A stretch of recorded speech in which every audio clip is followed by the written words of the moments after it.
আপনার প্ল্যানের কথা বলেন।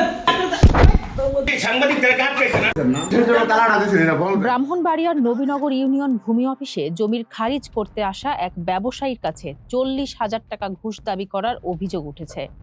এই ঘটনার তথ্য সংগ্রহ করতে গেলে সাংবাদিকদের লাঞ্ছিত করা, মোবাইল ফোন ছিনিয়ে নেওয়া এবং সাংবাদিক সহ সেবাগ্রহীতাদের অফিসের ভেতর আটকে রেখে গেটে তালা ঝুলিয়ে দেওয়ার মতো ধৃষ্টতা দেখিয়েছেন অভিযুক্ত কর্মকর্তারা।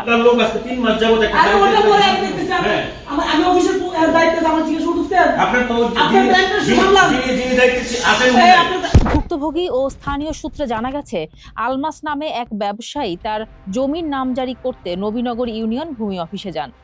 এ সময় ইউনিয়ন ভূমি সহকারী কর্মকর্তা শামসুদ্দোহা ও অফিস সহায়ক হাবিবুর রহমান তার কাছে 40,000 টাকা ঘুষ দাবি করেন। বিষয়টি নিয়ে ভুক্তভোগীর সঙ্গে কর্মকর্তাদের তীব্র বাকবিতণ্ডা হয়।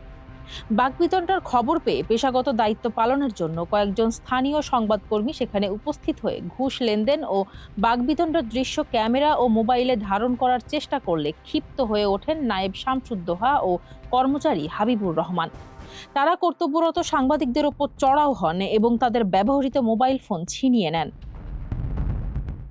সাংবাদিকরা প্রতিবাদ জানালে অভিযুক্ত দুই কর্মকর্তা বেপরোয়া হয়ে ওঠেন এবং এক পর্যায়ে 3 জন সাংবাদিক সহ বেশ কয়েকজন সেবাগ্রহীতা ও অফিস স্টাফকে অফিসের ভেতরেই রেখে বাইরে থেকে প্রধান ফটকে তালা মেরে ঘটনাস্থল ত্যাগ করেন। আপনি সাংবাদিকদের কাজ পেয়েছেন না, কিসের জন্য তালাটা দিয়েছেন এটা বলবেন।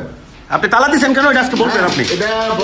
ব্রাহ্মণবাড়িয়ার নবীনগর থেকে মিঠু সূত্রধর, পলাশের রিপোর্ট, মানবকণ্ঠ ডেস্ক।